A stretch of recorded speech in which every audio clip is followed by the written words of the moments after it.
Hi, I really hope you guys can hear me. Because yesterday I tried to upload this video, or I tried to live stream, and the audio would not work. So if you can't hear me, I'm really sorry, and I'll delete this video. um, but anyway, I just wanted to talk about the differences, or one difference between ISFPs and INFPs. And I know I'm going to get those two acronyms mixed up, so I apologize in advance for that. But it's really interesting to kind of do a little studying about those two personality types because as an INFP, I feel like I relate a lot to ISFPs.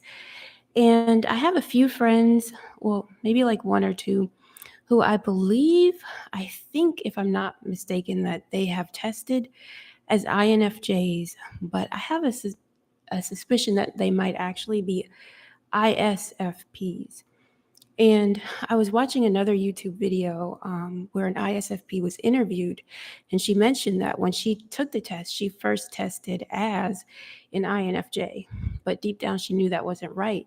She knew that there was something more to her, and it took a little while and a couple of times of retesting to figure out that she was an ISFP. And she explained how this was probably because part of her personality type is to relate to other people. Like ISFPs are known for their deep empathy and their ability to relate to other people very well. So well, in fact, sometimes that they can actually test as other personality types instead of as their own. Um, excuse me. And I thought that was really interesting. And I wonder how many ISFPs have gone through that. Like,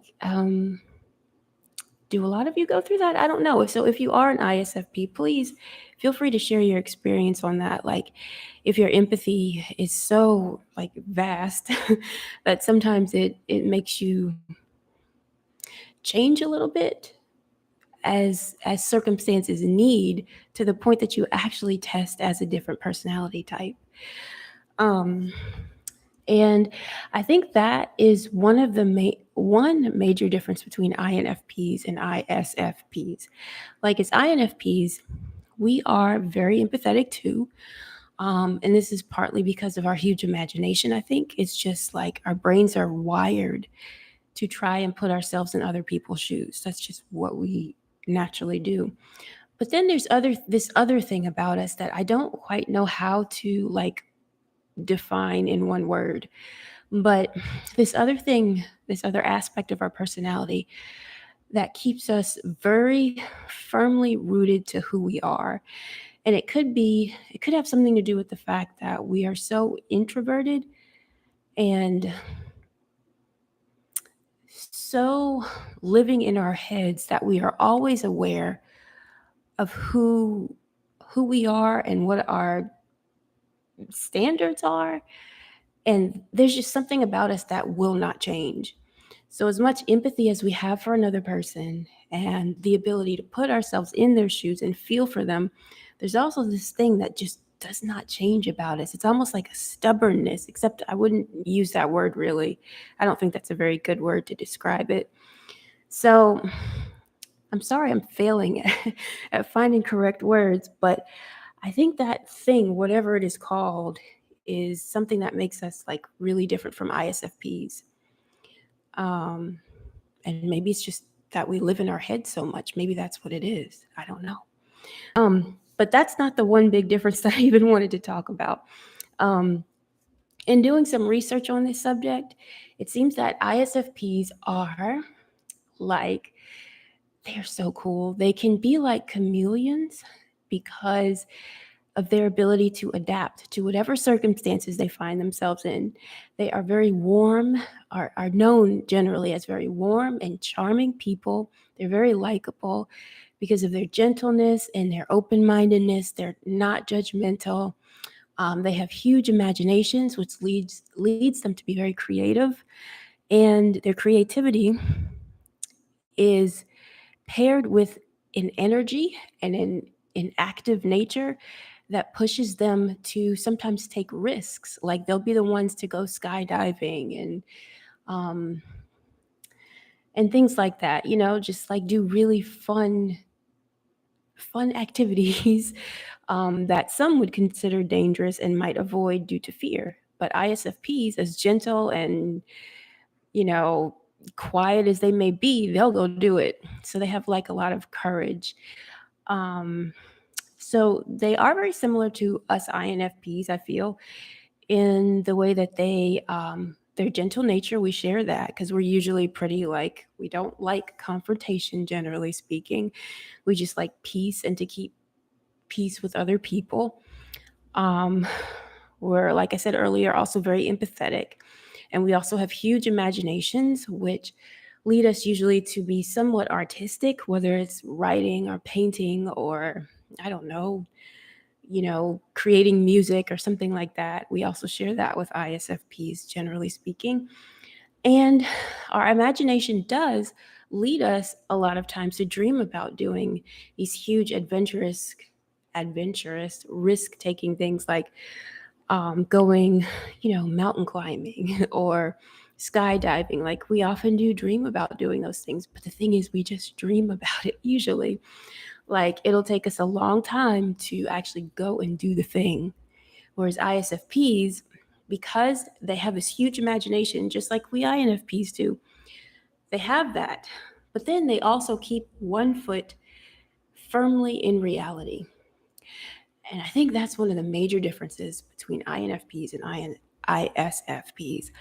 The ISFPs, because they keep that one foot in reality, they know when it's time to flip the switch on the imagination to off mode or just to standby mode so that they can deal with the here and now. And they deal with it very effectively.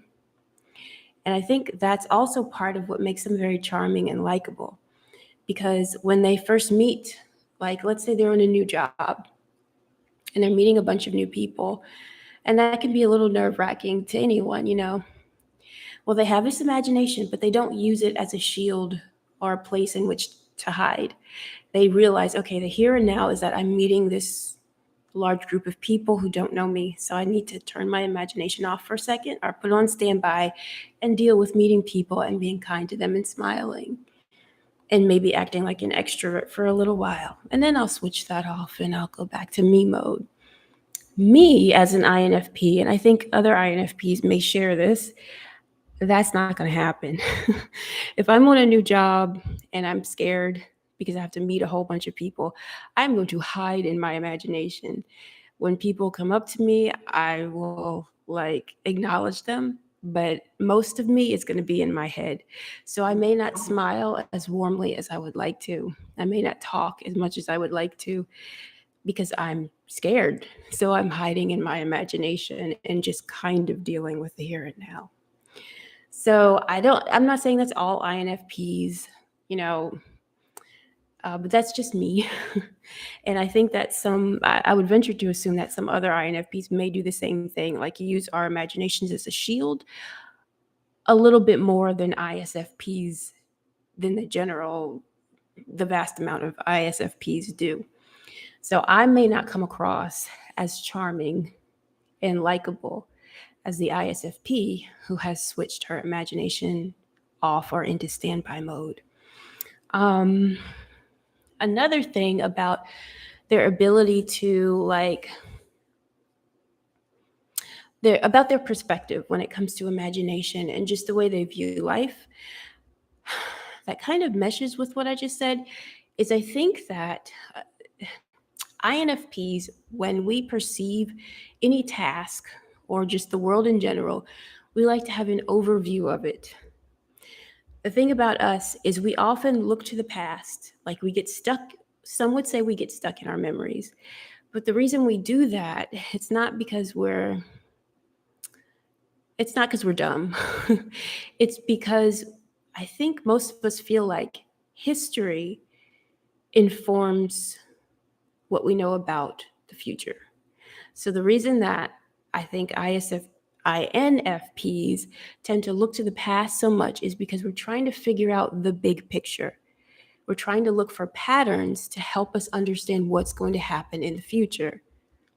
Because INFPs, our brains are wired like a lot of people's, but especially for us, they're wired to look for patterns because we are desperately seeking the big picture of everything.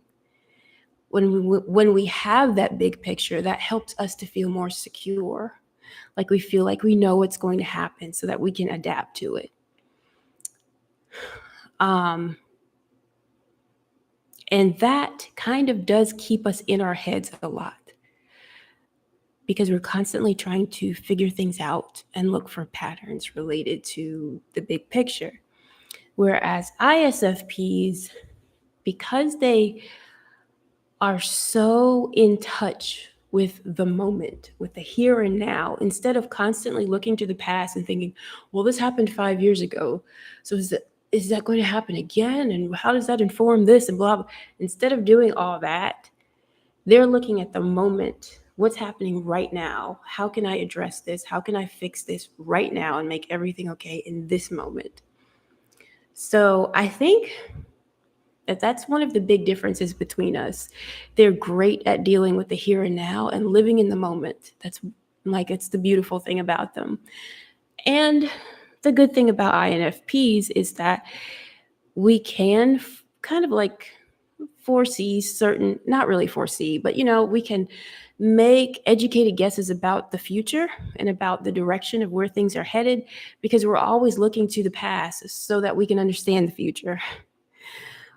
But one of the downsides of that is that we're constantly in our head trying to figure things out or trying to imagine things, trying to theorize, however you say that word. And sometimes we forget to live in the moment, which is why it's great to have ISFP friends because they can help us live in the moment. And it's probably good for ISFPs to have INFP friends because um I don't know, I guess we can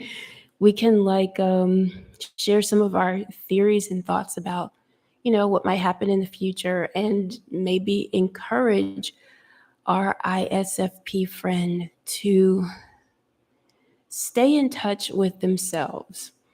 Because I just read this about ISFPs that sometimes, because they're so good at living in the moment, which is a very positive thing, sometimes though, because they're so busy addressing the here and now, they forget about the things that they want to do. So they might lose track of where they want the direction of their life to go sometimes. And I think like if they had a friend who was like an INFP who was more always in their head and internalizing things, they could use those qualities to help the ISFP stay on track with their life goals so that the ISFP doesn't get lost in always trying to accommodate people who need certain things right here and right now, if that makes any sense.